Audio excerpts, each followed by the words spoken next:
Hello everyone.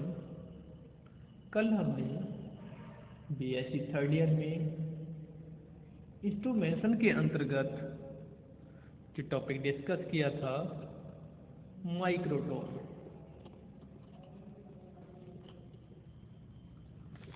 इसमें हमने कल माइक्रोटोम्स के बारे में बताया था, यानी जो माइक्रोटोम्स होते हैं कितने टाइप्स के होते हैं, उनके कौन कौन से पार्ट होते हैं, इसके डायग्राम को डिस्कस किया था।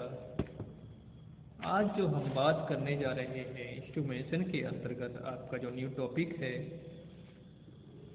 Chromatography.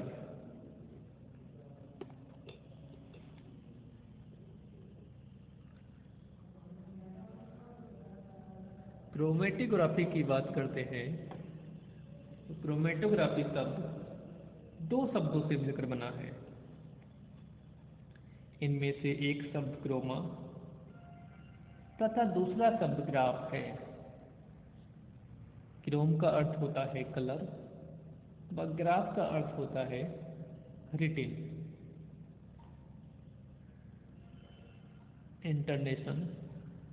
International union of pure applied chemistry यानी IUPAC के अकॉर्डिंग क्रोमेटोग्राफी की परिभाषा इस प्रकार है। A method used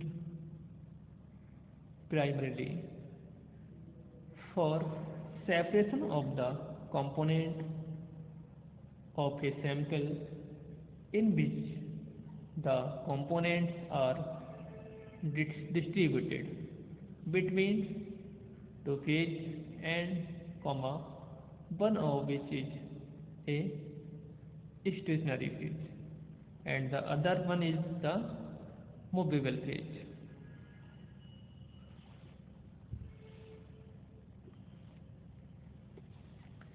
stationary phase एक सॉलिड या लिक्विड हो सकती है जिसे एक सॉलिड या जेल पर सपोर्ट दी गई है। इसमें स्टेशनरी फेज को एक कॉलम में पैक किया जाता है और इसे या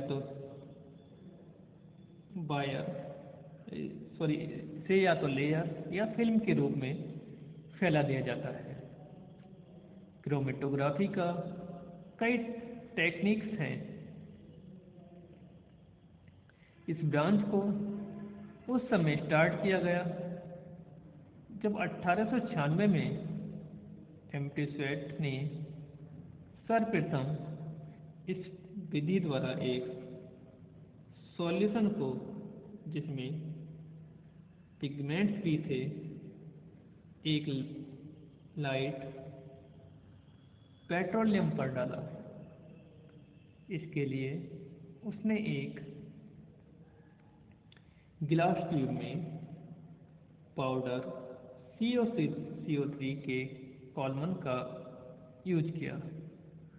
उसने देखा कि पिगमेंट को कॉलमन के टॉप पर एब्जॉर्ब कर लिया गया। ये वे पिगमेंट थे जो सॉल्यूशन के साथ कॉलम से गुजर रहे थे। इस तरह से कॉलम के डिफरेंट लेवल्स पर पिगमेंट्स का सेपरेशन सिलेक्टिव एब्जॉर्प्शन द्वारा हुआ। कैल्शियम कार्बोनेट को केयरफुली ट्यूब से पास किया गया और बाद में उसके सेक्शन बनाए गए जिनमें डिफरेंट पिगमेंट्स थे और इस तरह से एम्प्टीस्वेट ने पिगमेंट्स को पत्तियों से एक्सट्रैक्शन के बाद अलग किया। लिस्टियन ने 1943 में इस काम के लिए लार्ज शीट्स के यूज के बारे में बताया। और पहली बात उन्होंने टू वे क्रोमेटोग्राफी की। आजकल क्रोमेटोग्राफी के क्षेत्र में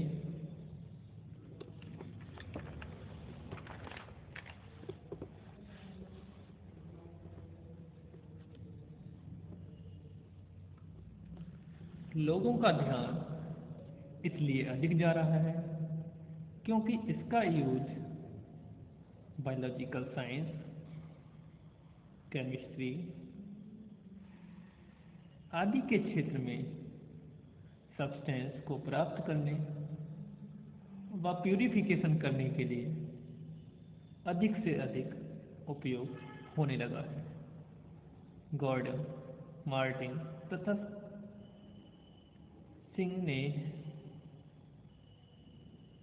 1944 में अमीनो एसिड के मिक्सचर को एनालिसिस किया व उनका एक्सट्रैक्शन भी किया। उन्होंने पेपर का यूज इसलिए किया था क्योंकि उनका विचार था कि पेपर के पोर्स पर्सियन का काम कर सकते हैं। इस काम में उनको सभी अमीनो एसिड्स के सेपरेशन में सफलता भी मिली। वैसे तो क्रोमेटोग्राफी के कई टेक्निक्स हैं जिनमें पेपर कॉलम क्रोमेटोग्राफी, पर्सियन column chromatography, thin layer chromatography, gel filtration, gas liquid chromatography, ion exchange chromatography, absorption column chromatography आदि मुख्य हैं। लेकिन मोस्टली यूनिवर्सिटीज में आजकल पेपर क्रोमेटोग्राफी ही ज़्यादा कराई जाती है। बात करते हैं पेपर क्रोमेटोग्राफी।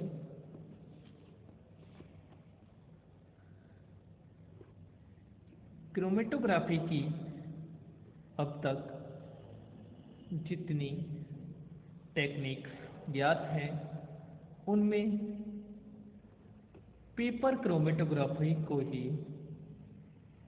सिंपलेस्ट माना जाता है, इसलिए इसका यूज बहुत अधिक होने लगा है।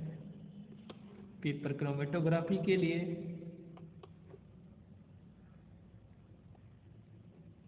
कॉन्स्टेन, गॉर्डन, मार्टिन, संजय आदि को 1944 में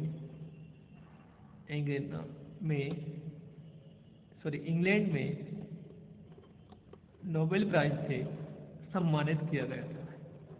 यानी इन लोगों ने क्रोमेटोग्राफी के बारे में अपना मत दिया, उसको डिस्क्राइब किया, उसके बारे में बताया, इसलिए इनको नोबेल प्राइज से सम्मानित किया गया। बाद में कई वर्कर्स में इसी क्रोमेटोग्राफी का प्रारंभ किया और आज ये कंडीशन है, यानी स्थिति है कि बायोलॉजी, केमिस्ट्री, बायोकेमिस्ट्री व अन्य क्षेत्र में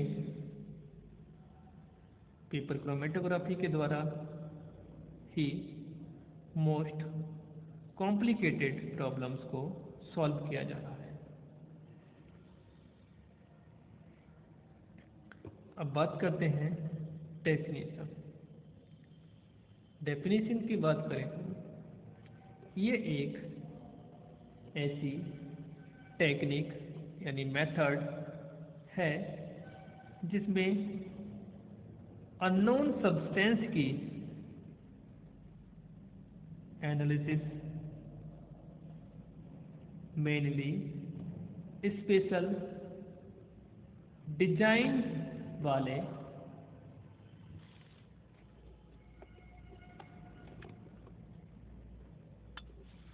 फिल्टर पेपर पर सॉल्वेंट के फ्लो द्वारा की जाती है। टू सॉल्वेंट में से यानी दो सॉल्वेंट में से एक सॉल्वेंट इमिसिबल तथा दूसरा सॉल्वेंट पार्शली इमिसिबल होता है। सॉल्वेंट कैपिलरी एक्शन के द्वारा ऊपर चढ़ता है और फिल्टर पेपर पर एब्जॉर्प्शन द्वारा ही चढ़ पाता है। सेपरेशन पर सब्सटेंस के मिक्सचर का डिफरेंशिएट माइग्रेशन होता है।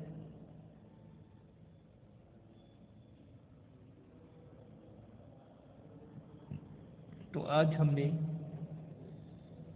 बीएससी थर्ड ईयर में पेपर थर्ड के अंतर्गत जो टॉपिक डिस्कस किया क्रोमेटोग्राफी, इसमें हमने क्रोमेटोग्राफी क्या है उसकी जर्नल इंट्रोडक्शन को डिस्कस किया, किन किन लोगों ने क्रोमेटोग्राफी पर वर्क किया है उसको डिस्कस किया। उसके बाद हमने पेपर क्रोमेटोग्राफी क्या होती है, किन किन लोगों ने पेपर क्रोमेटोग्राफी पर वर्क किया, तथा लास्ट में इसकी डेफिनेशन को डिस्कस किया। कल हम टाइप्स ऑफ पेपर क्रोमेटोग्राफी को डिस्कस करेंगे।